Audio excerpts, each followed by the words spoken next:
এবার নোসোর্সের একটা অপব্যবহারও আছে, হোমিওপ্যাথি ডাক্তারদের মধ্যে অপব্যবহার আছে কি,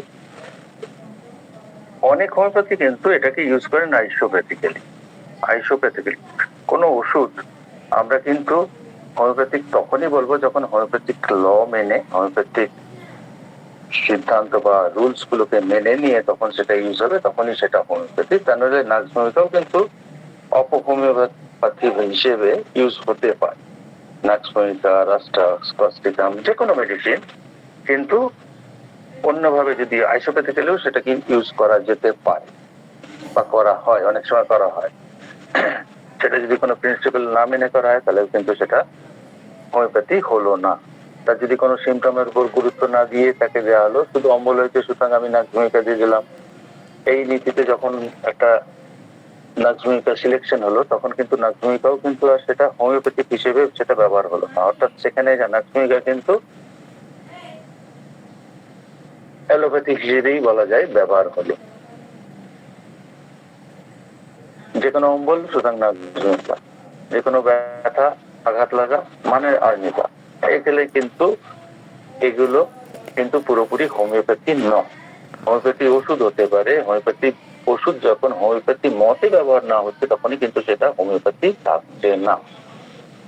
এই জিনিসটা কিন্তু আমাদের বোঝার আছে বা জানার, মনে রাখার দরকার আছে। এবার অনেকেই এটা আইসোপ্যাথিক্যালি এটাকে ইউজ করেছেন বা করেছেন, যেমন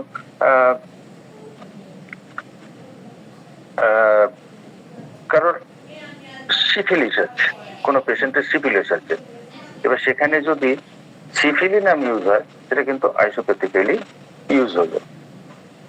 গনোরিয়া আছে, সেখানে যদি মেডোরিনাম ইউজ হয় সেখানে কিন্তু সেই মেডোরিনাম চয়েসটা যেটা হলো সেটা কিন্তু আইসোপ্যাথিক ওয়েতে সেটাকে সিলেকশন করা হলো।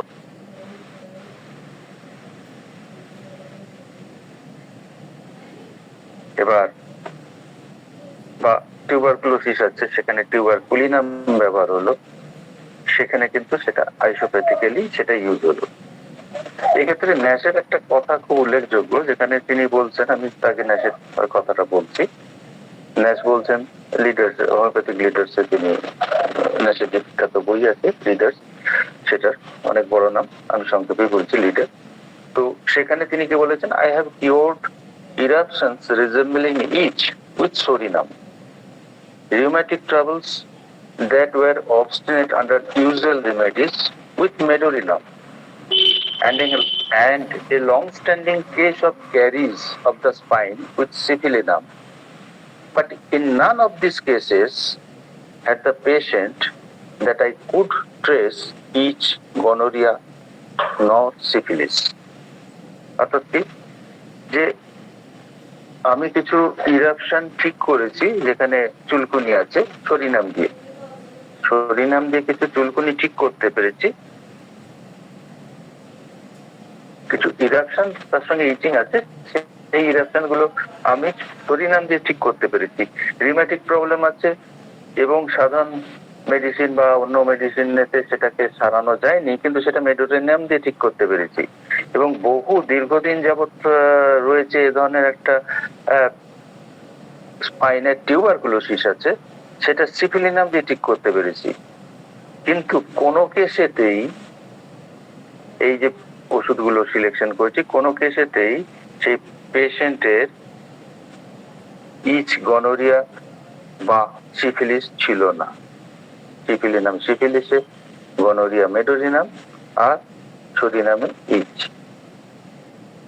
ইরাপশন তার ইচ আছে কিন্তু ইরাপশন আছে, তার সঙ্গে ইচ আছে, সেই ক্ষেত্রে সে দিয়েছেন। মানে সোজা কথায় এগুলো কিন্তু এই অ্যাকিউট ফেজেতে কোনোটা কাজ করেনি বা ডিজিজ ধরে সেগুলো কিন্তু সিলেকশন হয়নি, সেগুলো সিলেকশন হয়েছে কিন্তু তার অন্য সিমটমস দেখে, তার অন্য ফিজিক্যাল জেনারেল, মেন্টাল জেনারেল বা অন্য কোনো পার্টিকুলার জেনারেল, এই সমস্ত সিমটমস উপরে নির্ভর করে সেই ওষুধগুলো নির্বাচিত হয়েছে এবং সেই তার থেকে কিন্তু এই ওষুধগুলো কাজ করেছে এবং সঠিকভাবে সেটা সিদ্ধান্ত হচ্ছে। অর্থাৎ অ্যাকুট ফেজেতে যে ডিজিজ হয়েছে সেই ডিজিজ থেকেই তৈরি যে নোসোর্স আছে সেটা ব্যবহার করে আমরা কাঙ্ক্ষিত রেজাল্ট পাবো, এটা কিন্তু ভুল ধারণা। কিন্তু অনেকেই আমরা সেটা ব্যবহার করে থাকি। সেটা কিন্তু যখন ব্যবহার করি তখন সেটা কিন্তু আমরা আইসোপ্যাথিক ওয়েতে আমরা সেটাকে ব্যবহার করছি, এবং সেটা কিন্তু বেশিরভাগ ক্ষেত্রেই আমাদের হতাশা ছাড়া অন্য কিছু দেবে না।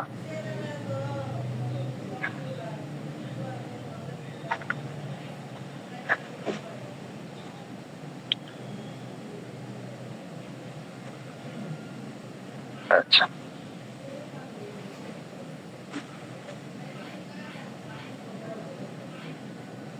এবার আসি যে অ্যাকিউট কেসেতে নোসোর্স গুলো আমরা কখন বা কিভাবে ইউজ করব।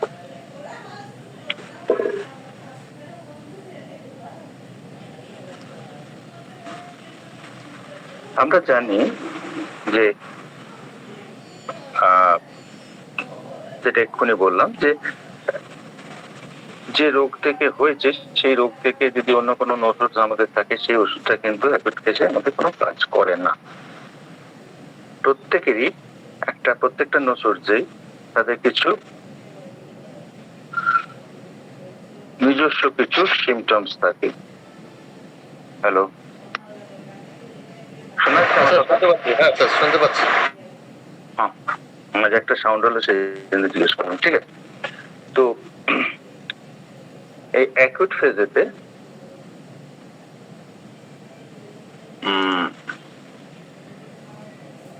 এই অ্যাকিউট ডিজিজের ক্ষেত্রে আমরা অনেক ওষুধই আছে যেগুলো বেশিরভাগ ক্ষেত্রেই সঠিকভাবে কাজ করে, কিন্তু কিছু কিছু ক্ষেত্রে যে ক্ষেত্রে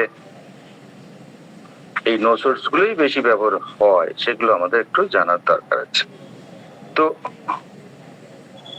মূলত এই অ্যাকিউট কন্ডিশনে, অ্যাকিউট ডিজিজের ক্ষেত্রে দুটো ক্ষেত্রে আমরা মোটামুটি ব্যবহার করি। একটা হচ্ছে কোন একটা এপিডেমিকের ক্ষেত্রে প্রোফাইল্যাক্সিস হিসেবে ইউজ করা। প্রোফাইল্যাক্সিস হিসেবে অ্যাকিউট ডিজিজে আপনাদের ইউজ করা হয় নোসোর্স অনেক সময়, এবং সেক্ষেত্রে সাধারণত 30C সপ্তাহে একবার, অথবা 200C মান্থলি একবার। এটা প্রোটেকশন দিতে সাহায্য করে। যেমন ফ্লু এপিডেমিকের ক্ষেত্রে আমাদের পুরনোপন্থী যে সমস্ত ডাক্তাররা ছিলেন বা মাস্টার্স ছিলেন তথাকথিত, তারা ইনফ্লুয়েঞ্জিনাম 30C ইউজ করেছেন।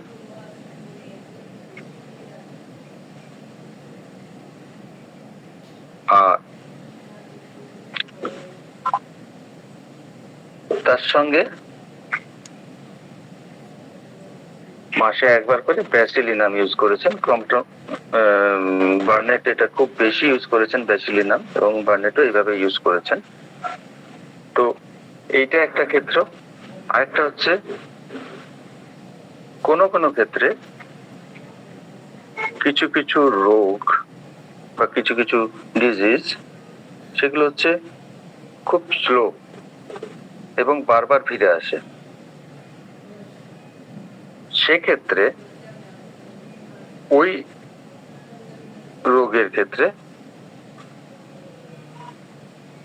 ওই ওষুধ, ওই রোগ থেকে উৎপন্ন যে নোসোর্স গুলো আছে সেগুলোর ব্যবহার করা যায় বা করা হয়। অর্থাৎ ইনিশিয়াল স্টেজে কিন্তু নয়। এটা যখন দেখা যাচ্ছে বারবার কোন একটা, ধরুন কারোর মিজলস হয়েছে এবং সে ওষুধ দেওয়া হলো, সেরে গেল, আবার মিজলস কয়েকদিন বাদে আবার শুরু হলো, আবার সেরে গেল, আবার সেরে গেল। এই যে রেকারেন্স, বারবার রেকারেন্স হচ্ছে, যেখানে রিল্যাপস করছে, অর্থাৎ আগের বারে ওষুধে কিন্তু সেটা কিওর হয়নি, এই সমস্ত ক্ষেত্রে মরবিলিনাম দিলে সেটা দেখা গেছে সেটা সেই ধরনের জিনিসগুলো ঠিক হয়ে যায়।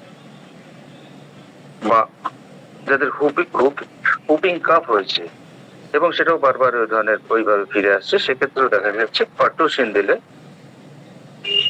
তাদের এই জিনিসটা থেকে তারা মুক্তি পায়। এই ক্ষেত্রে এই নোসোর্স গুলো ওই রোগ থেকে তাদেরকে সারাতে পারে বা সারিয়ে ফেলে। অর্থাৎ এইটা অ্যাকচুয়ালি আমরা যে সাধারণ যে ওষুধগুলো ব্যবহার করে ওই রোগগুলোকে কন্ট্রোল করতে পারছি বা সারা ভাবছি কিওর হয়ে গেছে, কিন্তু কিছুদিন বাদে যখন আবার ফিরে আসছে বারবার, তখন কোন একটা কারণে, বেশিরভাগ ক্ষেত্রেই সেটা মায়াজমেটিক কজই থাকে ব্যাকগ্রাউন্ডে, সেই জন্য সেই রোগটা কিন্তু বারবার ফিরে আসে। ফলে সেটা কিওর অ্যাকচুয়ালি হয় না। সাধারণভাবে হয়তো ভাবলাম প্রাথমিকভাবে যে এটা সেরে গেছে, কিন্তু যখন সেটা ফিরে আসছে তখন কিন্তু ওই রিলেটেড যে নোসোর্স গুলো সেটা ব্যবহার করলে এই সব ক্ষেত্রে কিন্তু আমরা দেখি কিওর কমপ্লিট হয়। অর্থাৎ এক্ষেত্রে ওই অবস্ট্রাকলস কিওর যেটা হচ্ছিল, কিওরের পথে, নিরাময়ের পথে একটা বাধা আসছিল, সেই বাধাটা কিন্তু সরে যায় এবং তখন তার সেটা কিওরটা কমপ্লিট হয়। এবং এক্ষেত্রে অবশ্যই আমাদের মনে রাখতে হবে সালফার, লাইকোপোডিয়াম এই জাতীয় পলিক্রেস্ট রেমেডি গুলো, মেজর পলিক্রেস্ট তথাকথিত রেমেডি গুলো, এগুলোও কিন্তু অনেক সময় কাজে আসে এই ধরনের ক্ষেত্রে। অনেক সময় কিন্তু সেটাও আসে। ফলে সেই ধরনের যদি কোনো নির্দিষ্ট লক্ষণ আমরা পাই, সেক্ষেত্রে কিন্তু ওই নোসোর্স এর কথা আমরা প্রথম ভাববো না, প্রথম ভাববো কিন্তু ওগুলো দিয়ে যদি কোনোভাবে কাজ না হয় তবেই আমরা এটাকে চিন্তা করবো এই নোসোর্স ব্যবহার। অর্থাৎ এই নোসোর্স গুলো কিন্তু আমাদের অ্যাকচুয়ালি সাধারণভাবে ব্যবহার করার প্রয়োজন কমই থাকে, কিন্তু যখন এইগুলোর অন্য কোনো উপায় আমরা খুঁজে পাই না এবং আমাদের সন্দেহ হয় যে এটা কোনো বারবার ওই রোগটা বারবার ফিরে আসছে এবং তার কারণ হয়তো তার কোনো একটা অবস্ট্রাকলস হচ্ছে, সেই ক্ষেত্রে কিন্তু এই নোসোর্স গুলো আমাদের কাজে লাগে। এবং অ্যাকুট কেসের ক্ষেত্রে এই দুটো মূলত ক্ষেত্রেই আমরা এই নোসোর্স গুলো অ্যাকচুয়ালি ব্যবহার করতে পারি। তা নাহলে কিন্তু অ্যাকুট কেসে যে ডিজিজ হচ্ছে সেই ডিজিজ রিলেটেড যে নোসোর্স গুলো সেগুলো কিন্তু আমাদের সাধারণভাবে কোনো কাজে আসে না, যেটা আমরা ন্যাচের কথা থেকেও জানতে পেরেছি।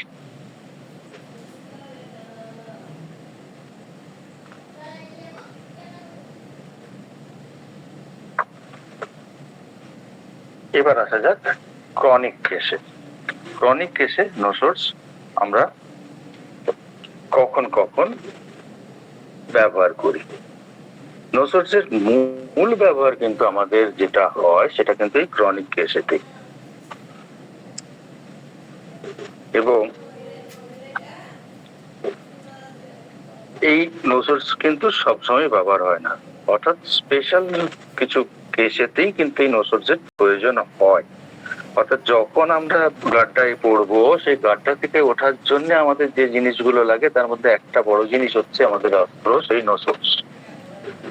যখন ট্রিটমেন্ট করতে গিয়ে আমরা দেখবো যে ইন্ডিকেটেড রেমেডি কাজ করছে না, তখনই কিন্তু নোসোর্স এর কথা আমাদের মাথায় আসা উচিত। যদি না তার আগে টোটালিটি অফ সিমটমস থেকে আমরা কোনো পার্টিকুলার কোনো নোসোর্স অলরেডি পেয়ে যাই, যদি আমরা অলরেডি সেই সিমটমস পাই, তাহলে কিন্তু আমাদের এই সমস্ত আলাদা করে চিন্তা করে নোসোর্স এর কথা চিন্তা করা, সে নোসোর্স হোক আর যে মেডিসিনই হোক না কেন, আমাদের সেই মেডিসিন তো আমরা চয়েস করতেই পারছি বা করে ফেলছি। কিন্তু যখন দেখা যাচ্ছে আমার হয়তো নোসোর্স ছাড়া অন্য জেনারেল অন্য মেডিসিন গুলো আসছে, কিন্তু কোনো কারণে ওষুধটা কিওর কমপ্লিট করতে পারছে না, সেক্ষেত্রে কিন্তু আমাদের এই নোসোর্সটা মাথায় আনা উচিত যে এবার কোনো নোসোর্স লাগবে না তো, কোনো অবস্ট্রাকলস আসছে না তো, সেইটাকে কিওর করতে হবে না তো। সেক্ষেত্রে আমাদের অনেক বেশি খোঁজ খবর করে দেখতে হয় যে তার কি পুরনো, অনেক সময় ফ্যামিলি হিস্ট্রি বা পাস্ট হিস্ট্রি এক্ষেত্রে আমাদের অনেক ক্ষেত্রেই হেল্প করে। তার ছোটবেলায় হয়তো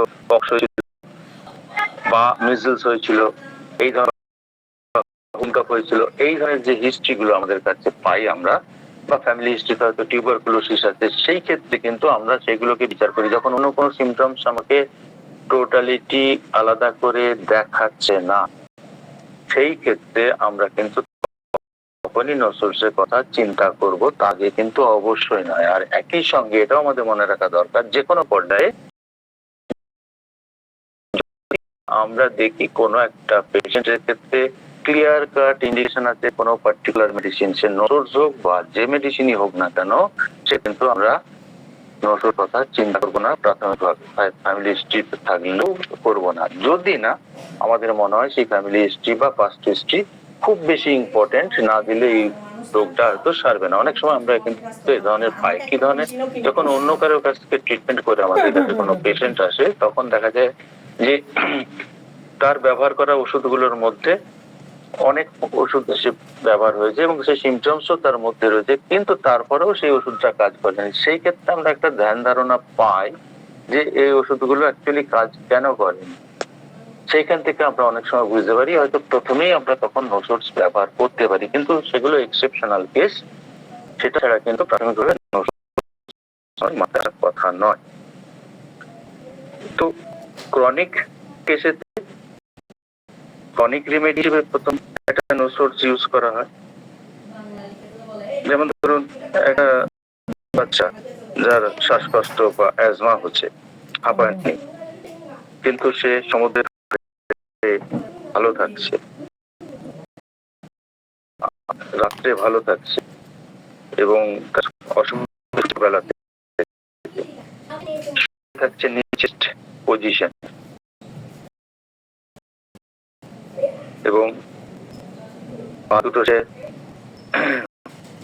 বিছানার বাইরে বের করে রাখছে, অন্ধকারে ভয় পাচ্ছে কেউ পেছনে আছে। এক্ষেত্রে খুব ক্লিয়ার কাট সিমটম আমরা বুঝতেই পারছি যে মেটোরিনাম এটাকে ইন্ডিকেট করছে, সেটা আমরা ইউজ করতে পারি।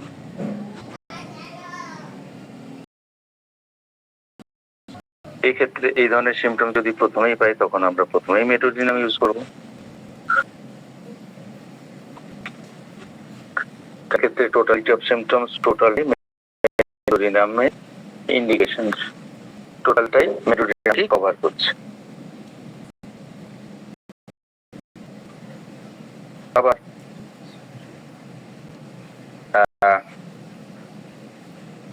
এটা যদি একটা পেশেন্টের ওভারঅল মেকআপ বা তার যে সামগ্রিক বা তার সামগ্রিক যে উপস্থাপনা আমাদের সামনে আসছে, সেটাও যদি কোনো একটা নোসোর্সকে ইন্ডিকেট করে, সেটাও আমরা সেই ক্ষেত্রেও সেই নোসোর্স আমরা ইউজ করতে পারি।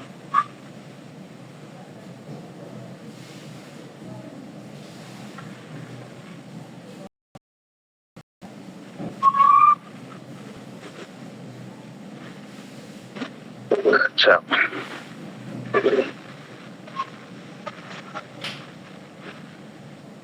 আরেকটা নো সোর্সের ব্যবহার কি কখন হয়?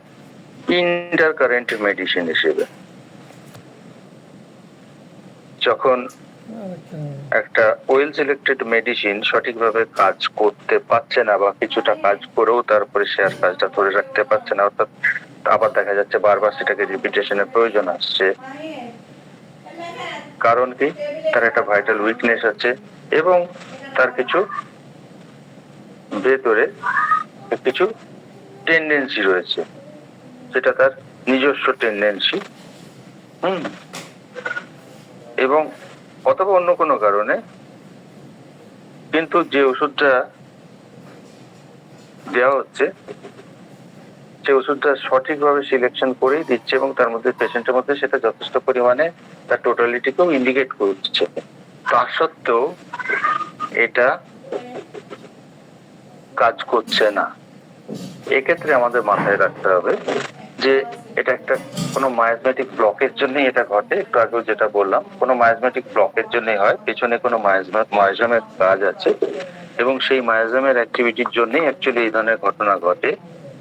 এই মায়াজমেটিক ব্লকটাকে রিমুভ করার জন্য আমাদের অনেক সময় ইন্টারকারেন্ট প্রেসক্রাইবিং বা প্রেসক্রিপশন করতে হয়। অর্থাৎ ইন্টারকারেন্ট বলতে দুটো মেডিসিনের মাঝামাঝি কোনো একটা, এখানে দুটো অবস্থার মাঝামাঝি একটা অবস্থা। এই অবস্থাটা হচ্ছে যে এই যে মায়াজমেটিক ব্লক আছে, এই ব্লকটাকে রিমুভ করার জন্য আমাদের কোন একটা নোসোর্স আমরা ইউজ করি বা করতে পারি।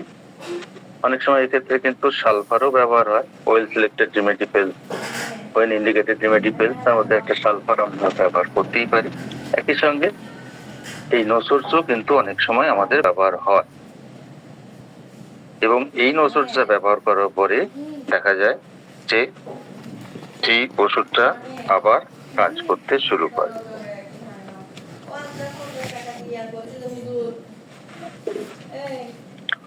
এক্ষেত্রে কতগুলো একটু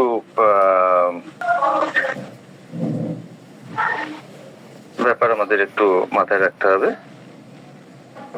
যেমন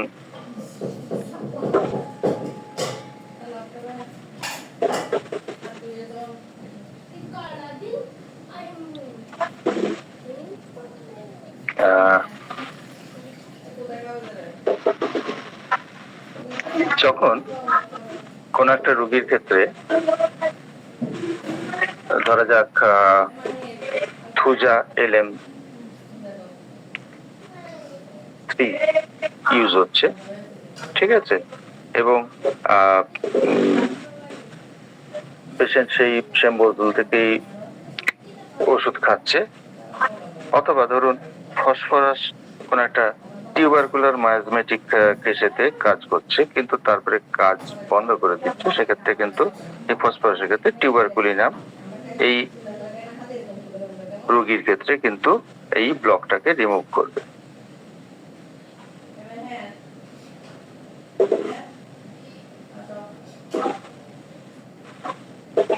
টিউবারকুলিনামের আরেকটা খুব ইম্পর্টেন্ট সিমটম আছে যেটা অন্য কোনো নোসোর্স সেভাবে কভার করে না, সেটা হচ্ছে কনস্ট্যান্ট চেঞ্জিং সিমটমস আর কনস্ট্যান্টলি চেঞ্জিং। প্রত্যেকটা সিমটমস যেটা আছে রোগীর ক্ষেত্রে সেই সিমটমস গুলো খুব কন্টিনিউ চেঞ্জ করে এবং ওয়েল সিলেক্টেড রিমেডিও কাজ করে। সাধারণত এটা বেশি দেখা যায় খুব লো গ্রেডেড ফিভারের ক্ষেত্রে, বা যেখানে লিম্ফ নোডস গুলো ফুলে আছে, প্রত্যেকটা ঠান্ডা বা ফ্লু বা ইনফ্লুয়েঞ্জার সময়, সেই সময় এদের যে লিম্ফ নোড গুলো বেশিরভাগ ক্ষেত্রে এগুলো পাওয়া যায় কলার থেকে নেক গ্ল্যান্ডস গুলোর মধ্যে, নেক গ্ল্যান্ডস এর লিম্ফ নোড গুলো অনেক ফুলে থাকে। তো সেক্ষেত্রে আর একই সঙ্গে তার চেঞ্জেবিলিটি অফ সিমটমসও থাকে, সেক্ষেত্রে কিন্তু টিউবারকুলিনামটাও ব্যবহার হয়।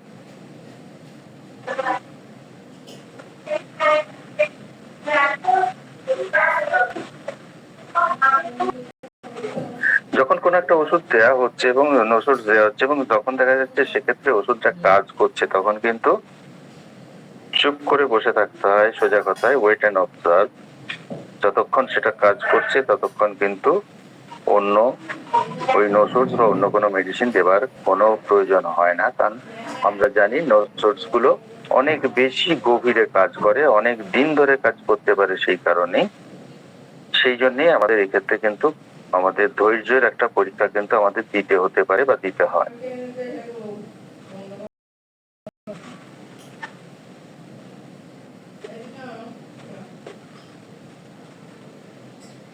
এবং পোটেন্সি অনুযায়ীও আমরা সেটাকে বুঝতে পারি। কখনো নোসোর্স গুলো সাধারণত 30 নিচে ইউজ হয় না, তার কারণ লোয়ার পোটেন্সি গুলোতে অনেক সময় তার কিন্তু ফিজিওলজিক্যাল কিছু অ্যাক্টিভিটি রয়ে যায়, সেটার জন্য কিন্তু অনেক বেশি অ্যাগ্রাভেশন বা অন্য ধরনের অসুবিধা, আনডিউ ডিসঅ্যাডভান্টেজ আমাদের সামনে তুলে ধরতে পারে বা পেশেন্টের কাছে দেখা দিতে পারে। সেই জন্য এই ধরনের ব্যাপারটাকে আমাদের মাথায় রেখে অনেক সময় এটা সাধারণত 30 নিচে দেওয়া হয় না, বেশিরভাগ ক্ষেত্রে এটা 200 বেশি ইউজ হয় এবং কিছু কিছু ক্ষেত্রে এটা 30 ইউজ হয়, কিন্তু 30 নিচে এটাকে দিতে বারণই করা হয় বেশিরভাগ নোসোর্স।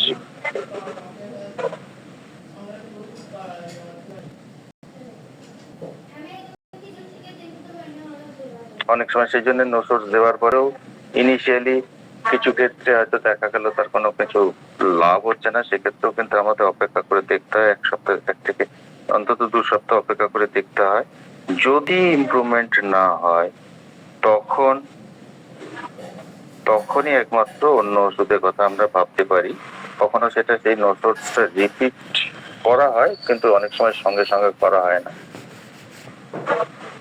সেটা কিন্তু আমাদের খেয়াল রাখতে হয়। এবং এগুলো এই সময় আমাদের দরকার হলে রিকেস টেকিং করা, মানে কেস টেকিংটা আবার নেবার খুব প্রয়োজন হয়, কারণ পেশেন্ট বলতে তার কোনো লাভ হয়নি, কিন্তু যখন কেস টেকিং আবার চেক আপ করার জন্য আমরা করি, অনেক সময় কিন্তু পেশেন্টের এই ধরনের কথাগুলো দেখা যায় ভুল বলছে সে, সেটা কিন্তু আমাদের মাথায় রাখতে হবে, কারণ এটা প্রত্যেকেরই অভিজ্ঞতা মোটামুটি ভাবে আমরা ওষুধ দেওয়ার পরও পেশেন্ট কিন্তু বেশিরভাগই এসে বলে সেরকম কিছু লাভ হয়নি। খুব উল্লেখযোগ্য লাভ না থাকলে সে পরিষ্কার এসে বলে আমার সেরকম কিছু লাভ হয়নি। হয়তো দেখা যাবে তার রোগের বা অসুবিধার প্রাবল্য গুলো কমে গেছে, ডিউরেশন কমে গেছে, তার যতটা তীব্রতা ছিল সেই তীব্রতা কমে গেছে, কিন্তু পেশেন্ট এসে আমাদের কিন্তু বলে যে না ওটা তো একই অসুবিধা আছে।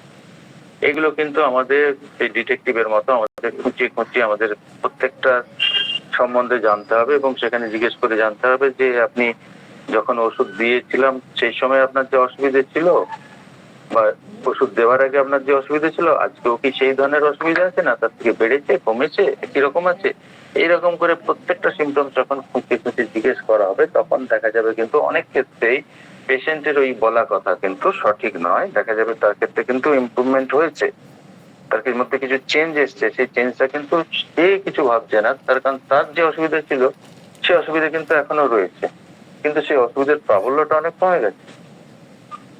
সেটা কিন্তু সে গুরুত্ব দিচ্ছে না। সে ভাবছে, অনেক সময় অনেক পেশেন্ট এটাও ভাবে যে আমি যদি বলে দিই ভালো আছি তাহলে আমাকে ডাক্তারবাবু ইচ্ছা করে খারাপ ভালো ওষুধ আর দেবে না।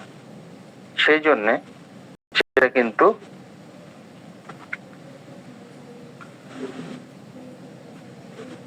বলে না তারা পেশেন্টরা।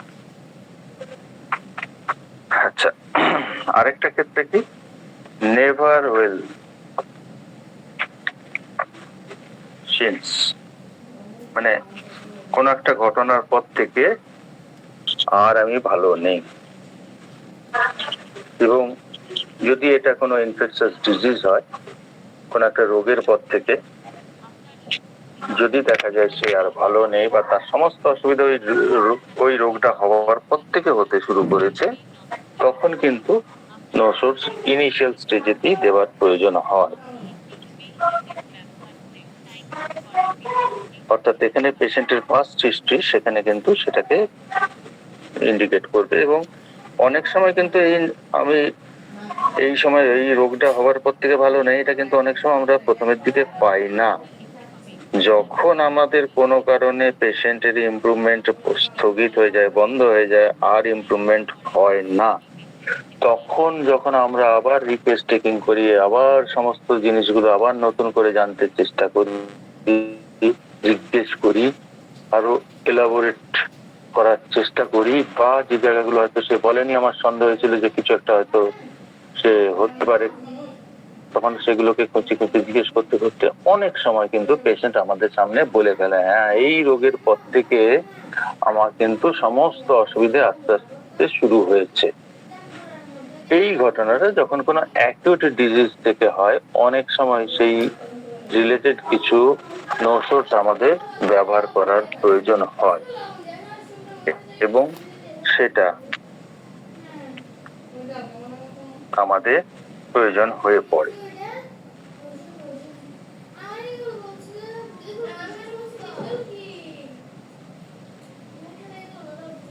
এবং এক্ষেত্রে আমরা এটাকে ধরে নিতে পারি এই যে একটা রোগ হয়েছিল, সেই রোগটা এখন একটা অ্যাকিউট ডিজিজ হয়তো হয়েছিল, সেই অ্যাকিউট ডিজিজটা তার একটা লং টার্ম একটা এফেক্ট, অর্থাৎ একটা ক্রনিক একটা এফেক্ট মধ্যে রেখে দিয়েছে, যেটা এই ব্লক করছে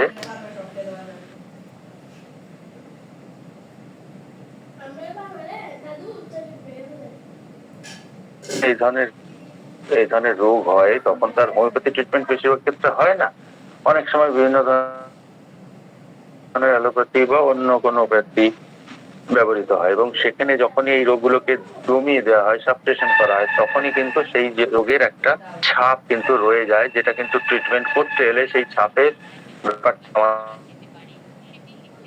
চলে আসে এবং সেই ব্লকটাকে আমাদের রিমুভ করতে হয়। অর্থাৎ এই ধরনের কমন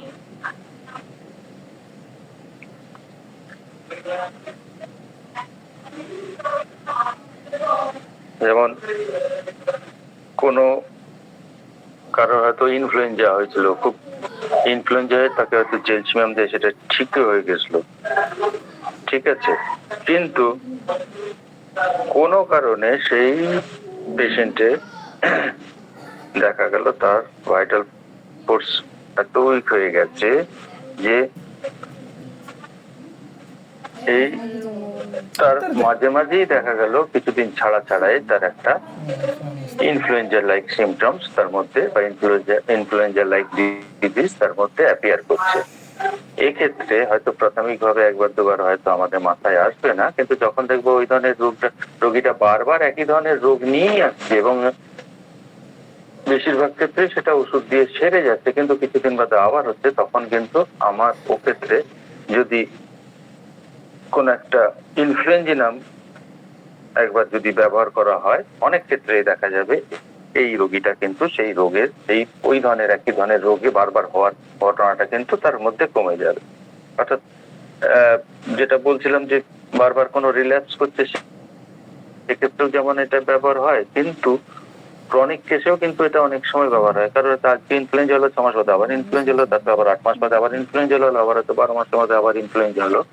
এই ধরনের যে একটা টেন্ডেন্সি তার মধ্যে রয়ে যায়, সেই টেন্ডেন্সিটাকেও কিন্তু ঠিক করতে ওই ইনফ্লুয়েঞ্জিনামের মতো যায়।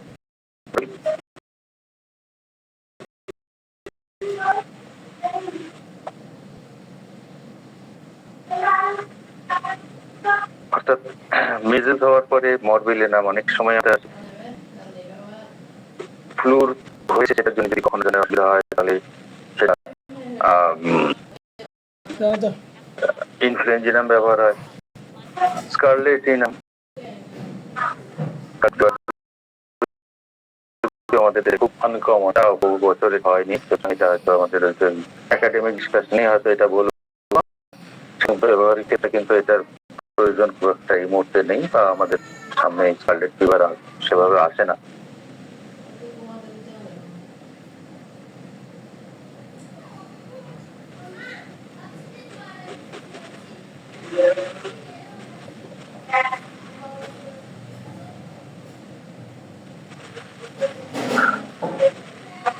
নোসুটস কিন্তু যখন ব্যবহার হয়, যদি 50 মিলিসিমেলে ব্যবহার না হয়, তখন কিন্তু নোসুটস কিন্তু ওই সিঙ্গেল ইউজ একটা ডোজের পরে দীর্ঘদিন বাদেই কিন্তু দ্বিতীয় ডোজ যদি প্রয়োজন হয় তবে দিতে হয়, নাহলে বেশিরভাগ ক্ষেত্রে কিন্তু দেওয়ার প্রয়োজন হয় না। এবার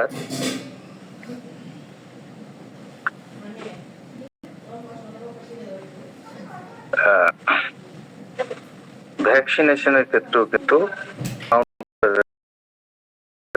ভ্যাকসিনেশনের যে অসুবিধাগুলো হয় সেগুলোতে কিন্তু এই ভ্যাকসিনেশনের পর থেকেই অনেক প্রবলেম হয়, বিশেষ করে বাচ্চাদের ক্ষেত্রে।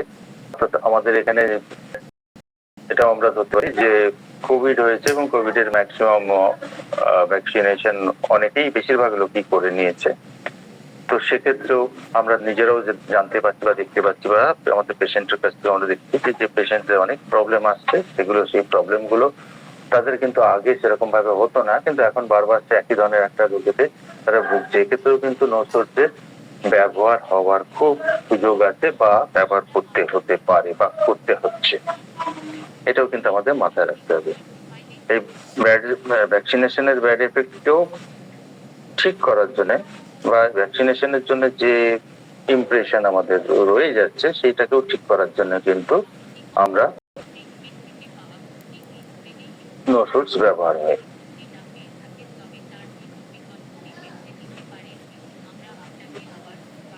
ডিপথেরিয়া থেকে, যেমন ডিপথেরিয়া হলে তার থেকে পার্টুসিন, ডিপথেরিয়ার পার্টুসিন অনেক সময় ইউজ হয়।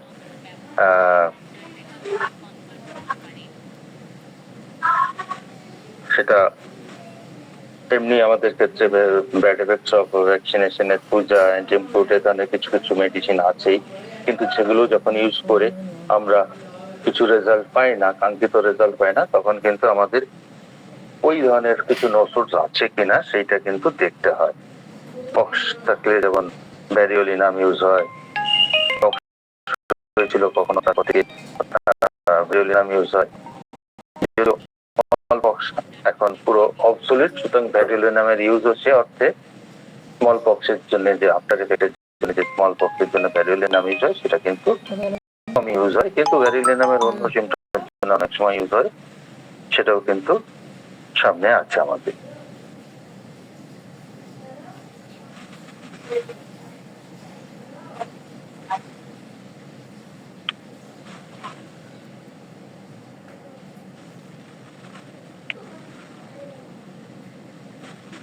অর্থাৎ যদি কোনো পেশেন্টের লাইফ হিস্ট্রিতে আমরা এটা দেখি, কোনো সিভিয়ার অ্যাকুট ইনফেকশন তার হয়েছিল, সেক্ষেত্রে কোনো করেসপন্ডিং যদি কোনো নোসোর্স আমাদের কাছে থাকে, সেটা কিন্তু সময় ওই পেশেন্টের ট্রিটমেন্ট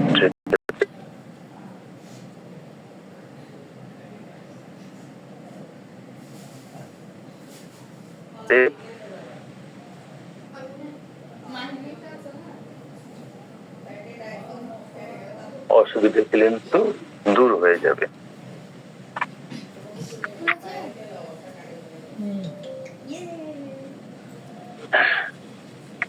আর নোসোর্সের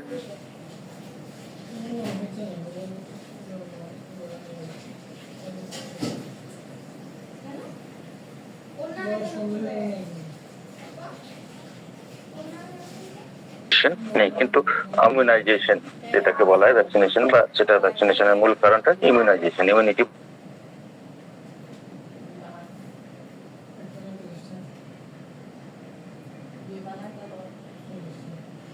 হিসেবে অনেক সময় ইউজ হয়। ঠিক একইভাবে এটা প্রোফাইলেক্স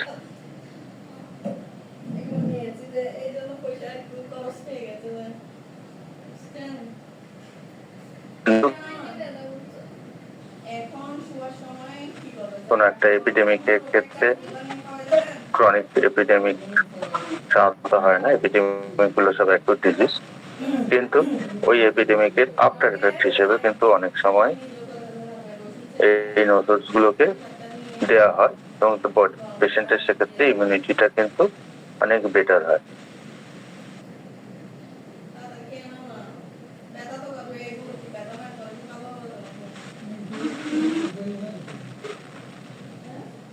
এবার আমাদের অ্যাকুট ফেজেতেই, যেমন অ্যাকুট এপিডেমিকের ব্যাপারটা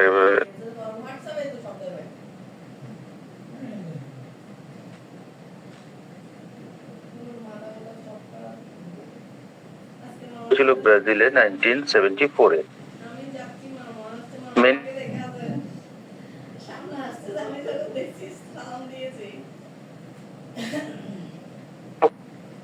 হয়েছিল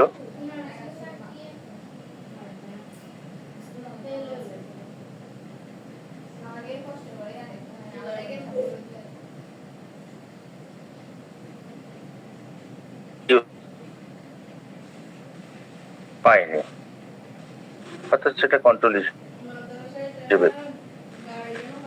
এই ক্ষেত্রে যে 19,000 মতো পেশেন্টের ক্ষেত্রে যে মেনিঙ্গো কক্ষি নাম দেওয়া হয়েছিল, কক্ষি নাম দেওয়া হয়েছিল, দেখা গেছে একমাত্র 4টি পেশেন্ট মাত্র এদের ছিল। অর্থাৎ এই 19,000, প্রায় 19,000 মতো পেশেন্টের ক্ষেত্রে, একটি পেশেন্টের ক্ষেত্রে একদম মেনিনজাইটিস হইল। আর যেখানে এই যে 6,000 দেওয়া হয়, তাদের ক্ষেত্রে দেখা যাচ্ছে প্রায় 34টা পেশেন্ট তাদের কিন্তু মেনিনজাইটিস হয়েছিল।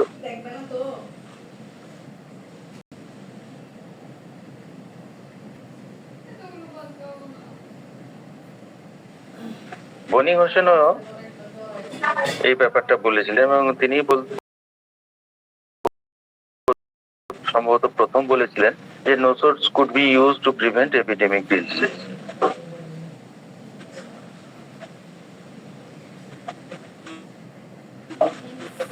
তিনি বলেছিলেন ভ্যারিওলেনাম 200C is far superior to crude vaccination for smallpox and absolutely safe. বনি হোসেন সেই যুগে এই স্মল পক্স সে সময় ছিল যথেষ্ট প্রিভ্যালেন্ট ছিল, এবং আজকে হুয়ের বক্তব্য অনুযায়ী আমরা জানি যে স্মল পক্স পৃথিবী থেকে বিদায় নিয়েছে। স্মল পক্সের ভাইরাস কিছু জায়গাতে ওটাকে সংরক্ষিত করা আছে, তা নইলে কিন্তু স্মল পক্স সারা পৃথিবী থেকে দেখা যেত। সেই বনি হোসেনের সময়, সেই সময় বনি হোসেন বলেছিলেন যে ভ্যারিওলেনাম 200 এই স্মল পক্সের ক্ষেত্রে কিন্তু অনেক বেশি ভালো কাজ করবে এই স্মল পক্সের ভ্যাকসিনেশনের তুলনায়।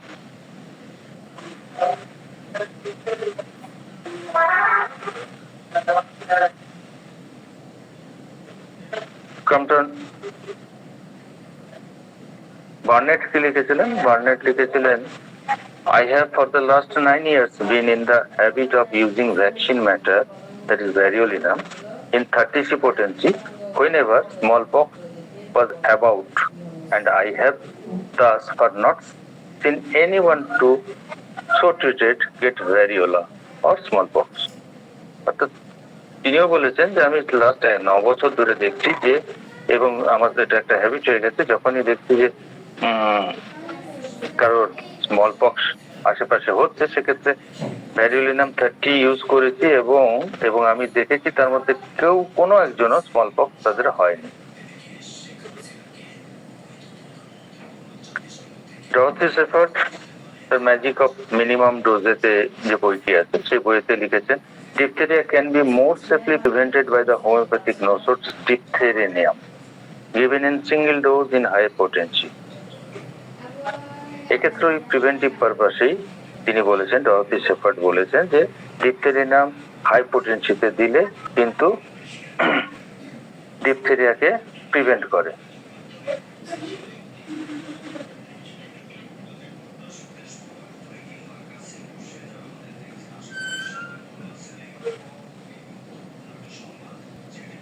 এইচ.সি. অ্যালেনও ডিপথেরিয়াম প্রায় 25 বছর ধরে প্রোফাইল্যাক্টিক হিসেবে ব্যবহার করেছেন এবং তিনিও দেখেছেন যে কোনো একটি পেশেন্টের ক্ষেত্রেও কিন্তু আর ডিপথেরিয়া হয়নি।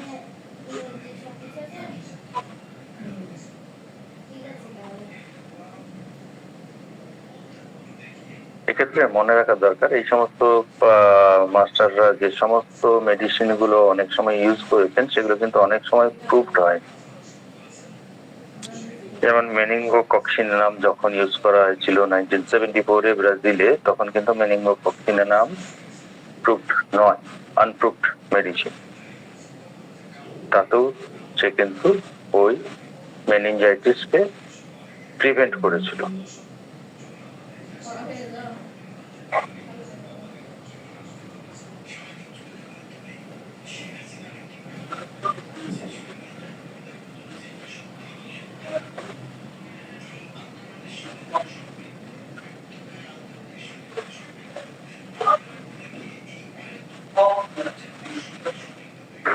একই সঙ্গে আমাদের এটাও মনে রাখতে হবে, এই যে নোসোডস গুলো, এগুলো কিন্তু আমরা রুটিন হিসেবে কিন্তু ব্যবহার করা আমাদের উচিত হবে না।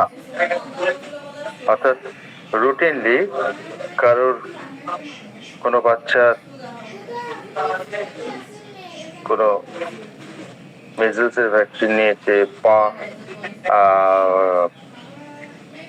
হুপিং কাপের ভ্যাকসিন নিয়েছে, ফলে রুটিনলি আমি তাকে দিয়ে দেবো, সেটা কিন্তু করা উচিত নয়। কারণ এটা কিন্তু অনেক সময় সেই পর্যায়ে, যতক্ষণ না ওই পর্যায়টা আমাদের দেখাচ্ছে, ওই ধরনের অবস্টাকেল আমাদের সামনে আসছে, ততক্ষণ কিন্তু এই ধরনের মেডিসিন গুলো এরকম রুটিনলি আমাদের ইউজ করা উচিত নয়। সেক্ষেত্রে কিন্তু বাচ্চারা অনেক বেশি ক্ষতি হয়ে যাবে, পেশেন্টের অনেক বেশি ক্ষতি হয়ে যাবে।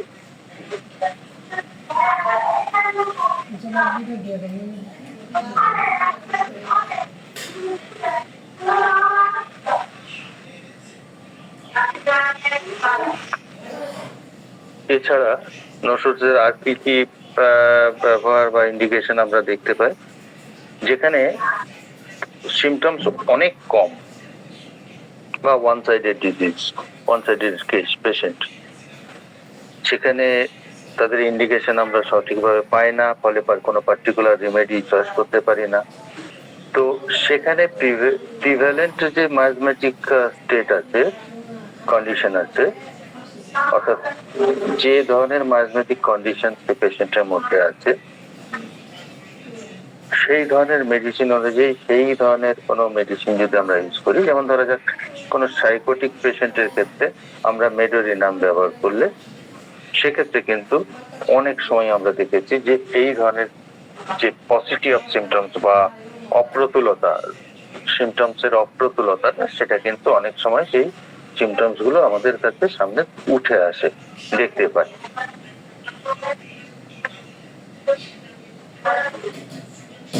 এছাড়া আগে যেটা বললাম যে কখনো যদি বারবার কোনো একটা সিমটমস যদি বারবার রিল্যাপস করে, সেক্ষেত্রেও কিন্তু মায়োজমেটিক ব্লক আমরা ধরতে পারি, এবং সেক্ষেত্রেও ইন্টারকারেন্ট প্রেসক্রিপশন হিসেবে কোনো একটা নোটস আমরা ব্যবহার করতে পারি।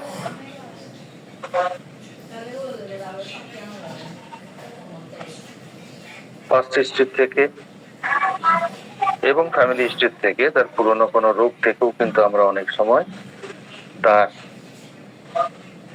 কোনো নোটস ইউজ করি। এটা কোনো মেন্টাল সিমটমস তো থাকতে পারে, ফিজিক্যাল সিমটমস থাকতে পারে, তার থেকেও আমরা হতে পারে।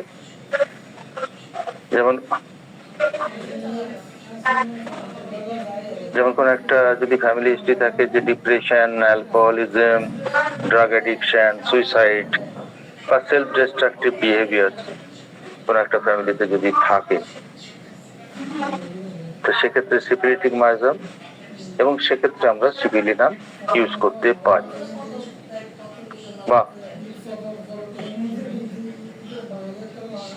অনেক ক্ষেত্রে ক্যান্সার, ডায়াবেটিস, লিউকেমিয়া বা পার্নিসিয়াস অ্যানিমিয়া যদি ফ্যামিলিতে থাকে, সেক্ষেত্রে কার্সিনোসিনকে অনেক সময় ইন্ডিকেটেড নোটস হিসেবে আমরা ইউজ করতে পারি, যদি আমরা সেটাকে একটু খেয়াল করে ব্যবহার করি তবে। তা নাহলে এই ধরনের ফ্যামিলি হিস্ট্রি নিয়ে এলেই প্রথমে কিন্তু কার্সিনোসিন দেয়া হবে না। বারবার একই কথাটা বলছি যে নোটস কিন্তু প্রথমেই আমরা যেন চিন্তা না করি। কোনো পেশেন্টে যদি আমরা কোনো ক্লিয়ার কাট মেডিসিন পাই, তখন কিন্তু প্রথম আমরা সেই মেডিসিনের দিকেই ঝুঁকবো। কিন্তু কোনো কারণে যদি সেই কোনো মেডিসিনের সেটা বারবার দেখি আমাদের যে সিলেকশন আমরা ওয়েল সিলেক্টেড করার পরেও সেই মেডিসিন কাজ করছে না, তখনই একমাত্র নোটসের কথা আমরা চিন্তাতে নিয়ে আসবো। অর্থাৎ সেক্ষেত্রে খুব টোটালিটি কিন্তু আমাদের কাছে ওই মেডিসিনের ওই একটা দুটো ফ্যামিলি হিস্ট্রি বা পাস্ট হিস্ট্রি ওগুলোতেই কাজ করবে, এবং সেক্ষেত্রে সেইটা দেওয়ার পরে আমাদের খেয়াল করতে হবে তার মধ্যে তার কিছু চেঞ্জ আসছে কিনা। তার জন্য কিন্তু আমাদের একটু সময় নিয়ে, ধৈর্য নিয়ে অপেক্ষা করে দেখতে হবে, এবং তারপরেই কিন্তু আমরা সেটা নিয়ে সিদ্ধান্ত নিয়ে আমরা সেটাকে চিন্তা করে দেখবো সেই ওষুধটা কাজ করেছে কিনা। একইভাবে যে ক্ষেত্রে ফ্যামিলি হিস্ট্রিতে টিউবারকুলোসিস আছে, সেক্ষেত্রে অনেক সময় টিউবারকুলিনামও প্রয়োজন হতে পারে।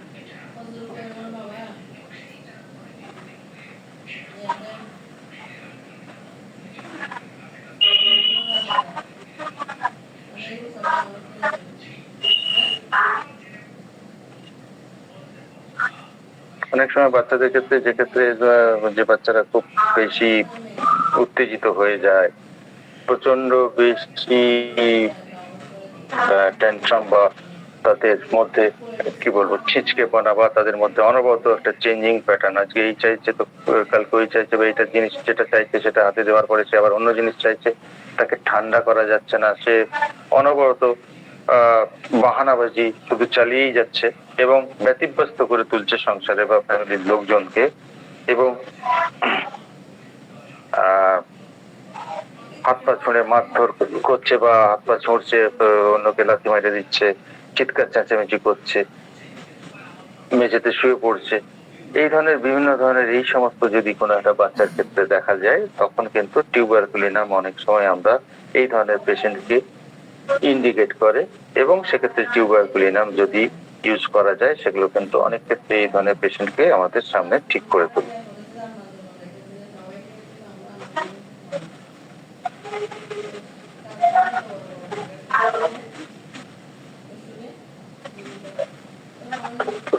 অনেক ক্ষেত্রে আরেকটা ক্ষেত্রে যেটা অনেক সময় আমাদের ব্যবহার হয়, দেখা গেল কোনো একটা টেস্টিং করার পরে দেখা গেল যে বিভিন্ন ধরনের মেডিসিন বিভিন্ন মেডিসিনের একটা তাদের একটা ক্লিয়ার ইন্ডিকেশন আছে, অর্থাৎ কোনোটাতে হয়তো সালফারও মনে হচ্ছে, কোনোটাতে হয়তো কস্টিকামও মনে হচ্ছে, তার সঙ্গে হয়তো ইগনেশিয়াও মনে হচ্ছে, নেট্রামিউরও মনে হচ্ছে। অনেকগুলো মেডিসিনের ক্লিয়ার কাট কিছু কিছু সিমটমস রয়েছে, অর্থাৎ অনেকগুলো মেডিসিনকে ইন্ডিকেট করছে, কিন্তু কোনো একটা পার্টিকুলার মেডিসিন আমরা তার থেকে বেছে নিতে পারছি না। সেক্ষেত্রেও কিন্তু অনেক সময় এই ধরনের ক্ষেত্রে আমরা তার অ্যাক্টিমাইজম হিসেবে ইউজ করে তার কিছু ক্ষেত্রে আমরা কিন্তু মেডিসিন বা কোনো পার্টিকুলার কোনো একটা নোসোর্স বা কোনো পার্টিকুলার বাওয়েল নোসোর্স আমরা ইউজ করতে পারি।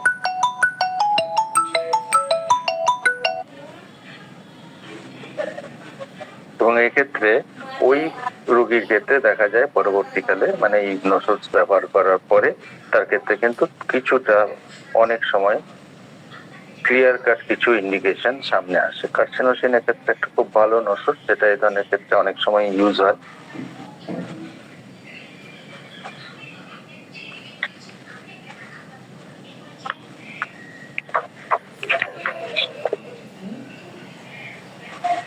স্কিনের সাপ্রেশন, স্কিনের ট্রিটমেন্ট, স্কিন ডিজিজ হয়েছিল এবং তার সাপ্রেশন ঘটেছে অ্যালোপ্যাথিক বা অন্য কোনো ওষুধ ব্যবহার করে বা অন্য কোনো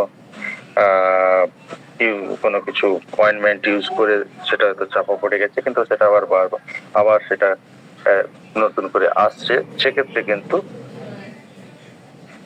সরিনাম একটা খুব ভালো ওষুধ, যেটা অনেক সময় এটা আমাদের কাজে লাগে।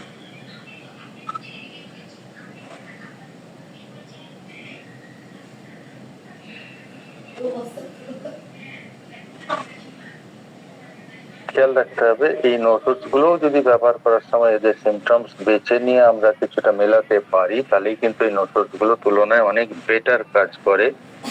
তা নাহলে কিন্তু সেভাবে ভালো কাজ করে না। অর্থাৎ এখানেও যদি ম্যাচিংটা আমাদের একটু বেটার হয়, সেক্ষেত্রে কিন্তু ওষুধটার কাজ ভালো পাওয়া যায়, তা নাহলে কিন্তু নয়। এবার ওষুধ যেহেতু ওষুধের সম্বন্ধে একটু কিছু সতর্কতা আমাদের প্রয়োজন আছে। নোসোর্স যেহেতু খুব পাওয়ারফুল এবং ডিপ অ্যাক্টিং, তো খুব প্রয়োজন ছাড়া খুব হাই পোটেনশিয়াল যেমন আমাদের ইউজ করা উচিত নয়, খুব লো পোটেনশিয়াল ইউজ করা উচিত নয়, এবং বারবার খুব তাড়াতাড়ি এটাকে রিপিট করা দরকার হয় না বা দরকার পড়ে না। করলে কিন্তু অনেক সময় আমাদের অসুবিধা হয়। এবং সব সময় আমাদের খেয়াল রাখতে হবে নোসোর্স কিন্তু আমাদের প্রাথমিকভাবে প্রথম ওষুধ কিন্তু নয়। একমাত্র তখনই প্রথম ওষুধ যখন কোনো ক্লিয়ার কাট ইন্ডিকেশন আছে বা আগে থেকে আমরা জানি তাকে অন্য ওষুধ দিয়ে তার ক্ষেত্রে কোনো সাহায্য করেনি এবং ওয়েল সিলেক্টেড রেমেডিস বেশ কিছুবার হেল্প করেছে, সেক্ষেত্রে কিন্তু প্রথমে আমরা সেটাকে বিচার করতে পারি। তা নইলে কিন্তু সাধারণভাবে নোসোর্স প্রথমের দিকে ইউজ হয় না।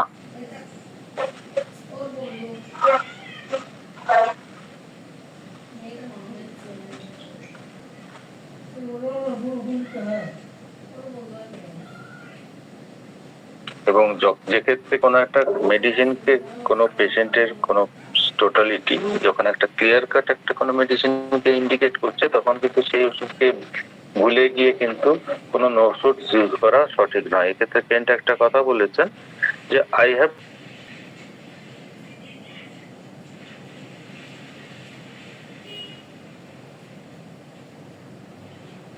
Predominantly thuja and not medorrhinum, অর্থাৎ থুজা সেক্ষেত্রে কিন্তু মেটোরিনাম কাজ করে এবং সেক্ষেত্রে থুজাই ক্লিয়ার কাট ইন্ডিকেশন কিছু থাকে, সেক্ষেত্রে কিন্তু নোসোর্স অবশ্যই আমরা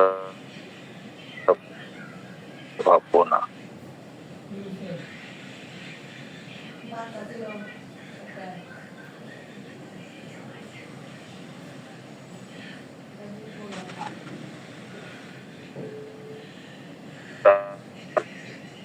তারপর থেকে দেখা যাচ্ছে তার অসুবিধাগুলো বুঝতে পারবো তার পাস্ট হিস্ট্রি থেকে যে ডিজিজ ওই জায়গা থেকে কিন্তু তার মধ্যে ক্রনিক ডিজিজটা শুরু হয়েছে। সেক্ষেত্রে কিন্তু এই ধরনের নোসোর্স গুলো আমরা প্রথমে ব্যবহার করতে পারি।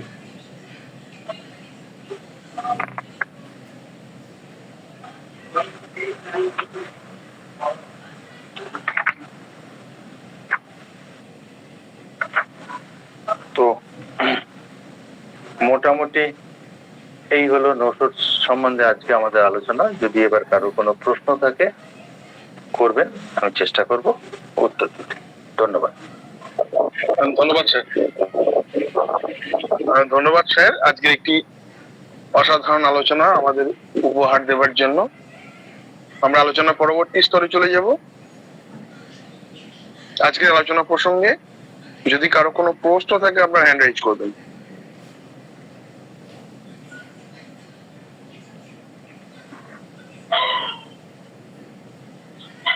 পার্থপ্রদীপ চৌধুরী স্যার বলুন। স্যার, বাউল নোটস এর উপরেতে আজকের আলোচনাটা তেমন একটা কিছু হলো না, কিন্তু আমরা দেখছি মানে আধুনিক হোমিওপ্যাথিতে একটা বাউল নোটস এর একটা যেন অনেকে একটা ব্যবহার করে। এই প্রসঙ্গে যদি বলতেন বা অন্য কোনো, খুব ভালো। প্রথমেই বলি, আপনি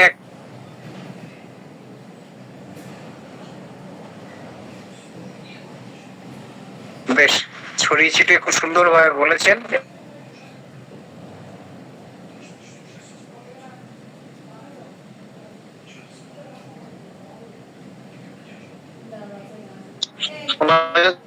স্যার আপনার কথাটা শুনতে পেলাম না। বায়োলজিক্স নিয়ে আপনি বললেন, কিছু বলিনি, সুতরাং সেই নিয়ে যদি একটু আলোচনা হয় সেটা বললেন 1 নম্বর। তারপরে যে কথাগুলো বললেন সেগুলো আমি কোনোটাই শুনতে পেলাম না, যদি অনুগ্রহ করে আরেকবার বলেন। সম্ভবত নেটওয়ার্কে কোনো ডিস্টার্ব হয়েছে। পার্থপ্রদীপ স্যার, আপনি কি শুনতে পাচ্ছেন?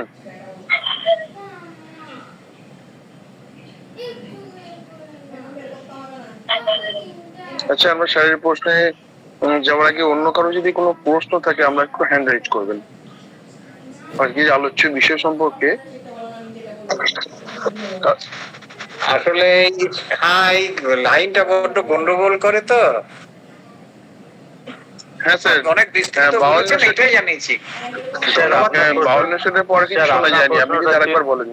আপনি প্রশ্ন যেটা শুনতে পেলাম, 1 নম্বর বললেন যে বাউল নসর সম্বন্ধে যদি একটু আলোচনা হয়, যেটা সেটা পুরোটা বলা হয়নি, সেটা নিয়ে যদি বলি সেটা একটু, আর তার সঙ্গে তারপরে যেটা বললেন সেটা কিছু শুনতে পাইনি। সুতরাং সেই অংশটা যদি আপনি একটু বলেন তাহলে একটু বোঝার, উত্তর দিতে সুবিধা হবে।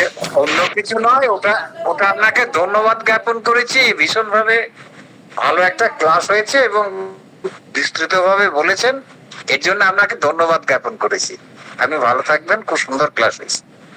আচ্ছা স্যার, বাউল নসর নিয়ে বলি। অ্যাকচুয়ালি পরবর্তী ক্লাসে বাউল নসর নিয়ে বলার ইচ্ছে আছে, সেই জন্য বাউল নসর আজকে শুধু উল্লেখ একবার করেছি, কিন্তু ডিটেলস যায়নি। বাউল নসর যেহেতু আমাদের মধ্যে ব্যবহার খুব কম হয়, কিন্তু বাউল নসরের প্রয়োজন অনেক বেশি আছে, তুলনায় ব্যবহার করলে অনেক বেশি লাভ হতে পারে।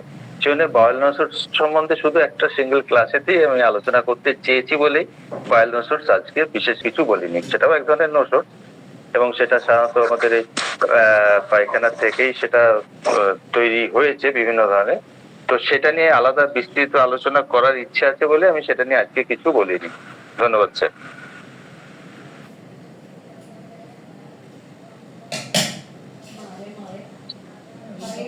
জয়ন্ত বিশ্বাস স্যার বলুন। স্যার জয়ন্ত বিশ্বাস স্যার, আপনার প্রশ্নটা রাখুন। আমাকে কি শোনা যাচ্ছে জয়ন্ত বিশ্বাস স্যার? হ্যাঁ, শোনা যাচ্ছে। বলছি, আমাকে কি শোনা যাচ্ছে? হ্যালো। হ্যাঁ, শুনতে পাচ্ছি। হ্যাঁ শোনা যাচ্ছে, এবার বলুন। আচ্ছা আচ্ছা আচ্ছা আচ্ছা। হ্যাঁ, চন্দ্রশেখর স্যারের ক্লাস খুব ভালো লাগলো। হ্যাঁ, অসাধারণ ক্লাস। আর নোজোডে ইউজ খুবই ভালো লাগলো। তা আমার একটা জানার ছিল, এই কোভিড ভ্যাকসিন নিয়ে দেখা যাচ্ছে মানে এখনকার লোকজন খুব দুর্বল হয়ে যাচ্ছে, কাজ করার ক্ষমতা হারাচ্ছে। মানে এই ক্ষেত্রে মানে bad effect of covid vaccine, what nosode we can use, যদি একটু বলেন।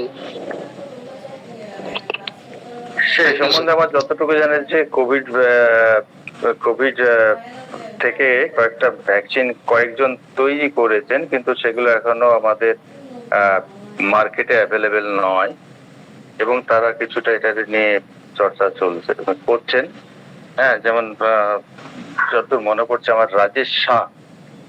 ডক্টর রাজেশ শাহ এটা নিয়ে কোভিড ভ্যাকসিন থেকে কিছু কোভিডের উপরে কিছু নোটস করেছেন, কিন্তু সেগুলো মার্কেটে এখনো পর্যন্ত অ্যাভেলেবেল নয়।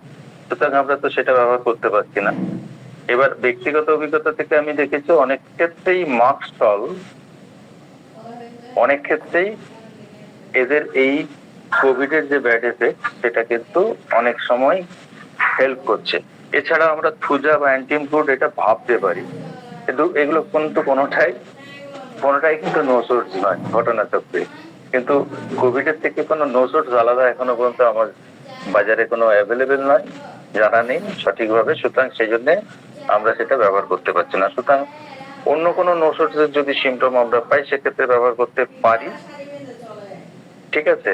আর এছাড়া আমরা যেটা ব্যবহার করতে পারি সেটা হচ্ছে যে আমাদের অন্য যে সমস্ত মেডিসিন গুলো আমাদের মধ্যে আছে, পেশেন্টের মধ্যে অন্য যে সিমটমস আছে সেই সিমটমস এর উপর নির্ভর করে যদি আমরা সেটাকে ওষুধ দিই, সেক্ষেত্রেও কিন্তু এই যে উইকনেস বা অন্য ধরনের যে অসুখ, অনেক মেয়েদের ক্ষেত্রে তাদের মাসিকের প্রবলেম আসছে, অন্য সাধারণভাবে বেশিরভাগ ছেলে বা মেয়ে দুজনদেরই বেশিরভাগ ক্ষেত্রে দেখা যাচ্ছে তাদের আগে যে সমস্ত রোগ হতো না এখন বারবার সেই ধরনের রোগ হচ্ছে, এই টেন্ডেন্সিটা এসে গেছে। সুতরাং এক্ষেত্রে ওই ব্যাড এফেক্টস অফ ভ্যাকসিনেশন হিসেবে আমরা কিন্তু কিছু ওষুধ বাঁচতে পারি বা ইউজ করে দেখতে পারি। ধন্যবাদ স্যার। আচ্ছা, অনেক সাইলেসিয়া থুজা এগুলো ইউজ করছেন, দেখা যাচ্ছে মানে ভাইটাল ফোর্সটা মানে ডিরেঞ্জমেন্ট অফ ভাইটাল ফোর্স হয়ে গেছে আর কি এই vaccine নেওয়াতে।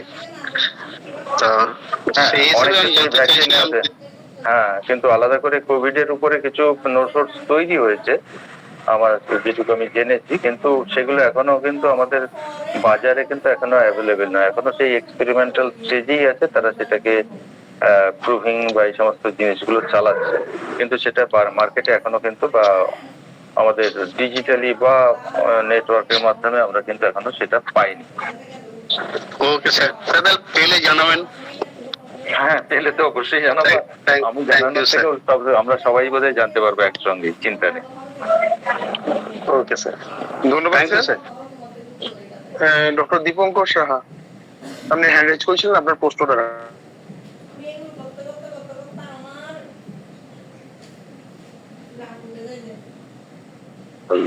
Doctor Dipankar Saha.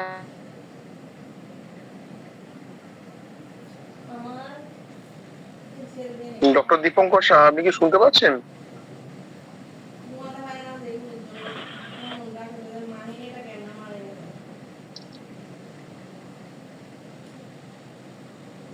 Sir বেরিয়ে আবার একবার ডক্টর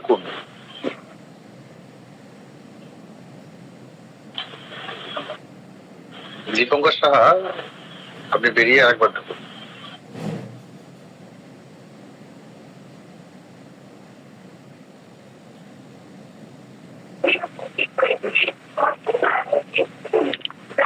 হ্যালো, হ্যাঁ বলুন, শোনা যাচ্ছে। হ্যাঁ, স্যারের কাছে আমার একটা প্রশ্ন আছে। আমার একটা পেশেন্ট আছে অ্যাবাউট 25 ইয়ার, হ্যাঁ, ইয়াং বয়।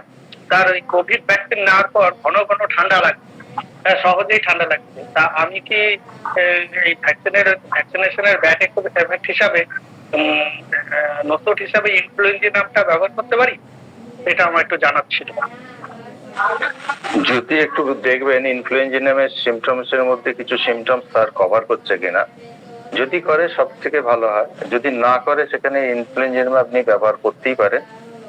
আর টিউবারকুলিনামও আপনি ভেবে দেখতে পারেন, কিন্তু নির্ভর করছে যদি পেশেন্টের মধ্যে কিছু সিমটমস কোনো একটা নোসোর্সের সঙ্গে একটু বেশি মিল থাকে, অর্থাৎ এই দুটো মেডিসিন আপনি ভাবতে পারেন। কিন্তু এছাড়াও অন্য মেডিসিন আসলে যে আসতে পারে না তা নয়, কিন্তু মূলত যেহেতু অন্য কিছু অ্যাভেলেবেল নয়, সেক্ষেত্রে এই দুটো মেডিসিনের মধ্যে কোনটা বেশি কভার করছে সিমটমস সেইটা দেখে যদি নির্বাচন করেন হয়তো বেটার হবে। কিন্তু আপাতত ভাবে ইনফ্লুয়েঞ্জা নাম অবশ্যই ভাবতে পারেন, কারণ কোভিড ইটসেলফ একটা ইনফ্লুয়েঞ্জা লাইক সিমটমস বা ডিজিজ। সুতরাং সেক্ষেত্রে ইনফ্লুয়েঞ্জা নাম অনেক ক্ষেত্রেই কিন্তু কাজ করতে পারে, এক্ষেত্রেও কাজ করতে পারে। একই সঙ্গে আমি টিউবারকুলিনামটাও ভেবে দেখার কথা বললাম। হ্যাঁ স্যার, ঠিক টিউবারকুলিনাম আমি সিমটমস পেয়েছি, কিন্তু খুব দু একটা সিমটমস এর বেশি নেই, সেক্ষেত্রেই আমার একটু জানার ছিল। এক্ষেত্রে অ্যাকচুয়ালি কোনো সিমটমস আপনি খুব বেশি পাবেন না, এবার তার মধ্যে দেখতে হবে যে সিমটমসটা পাচ্ছেন সেটা সেই মেডিসিনে একটু উল্লেখযোগ্য জায়গা আছে কিনা। যদি সেটা না থাকে, ধর টিউবারকুলিনামের ক্ষেত্রে পেশেন্টের যে মেন্টাল ক্যারেক্টার সেটা যদি কিছু মিল পান, তাহলে সেক্ষেত্রে অনেক বেশি হবে।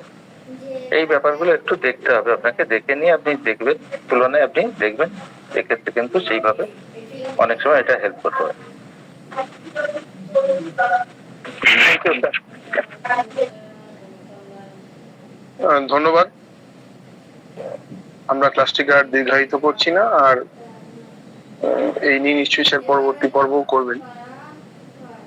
তাই আজকের আলোচনা আমরা এখানে শেষ করছি। বিশেষত আজকের আলোচক ডক্টর চন্দ্রশেখর পুরী স্যারকে বিশেষভাবে ধন্যবাদ জানাই। যারা উপস্থিত ছিলেন সকলকে ধন্যবাদ জানাই। ওই উদ্দীপনার পক্ষ থেকে সকলে ভালো থাকুন, সুস্থ থাকুন। ধন্যবাদ, শুভরাত্রি।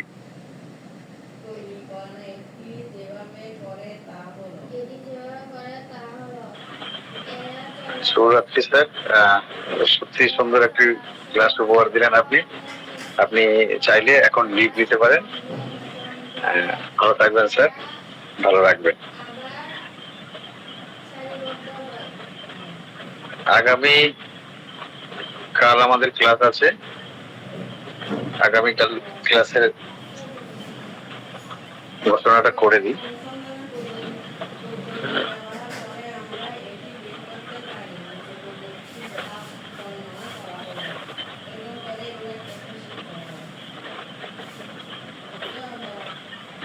আগামীকাল শুক্রবার অজয় দাস স্যারের ক্লাস আছে, অজয় কুমার দাস স্যারের। আপনারা সবাই অবশ্যই থাকবেন।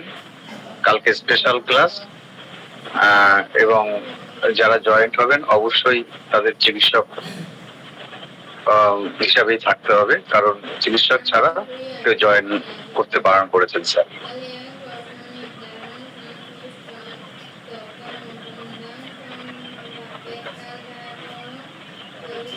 সকলে ভালো থাকবেন, ভালো রাখবেন। আজকের মতো আমরা সবাই মিলে বিদায় নিচ্ছি।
এখানে বর্ণনা নাই, আর এখানে বর্ণনা বলতে বলছে উত্তরে বর্ণনা আছে।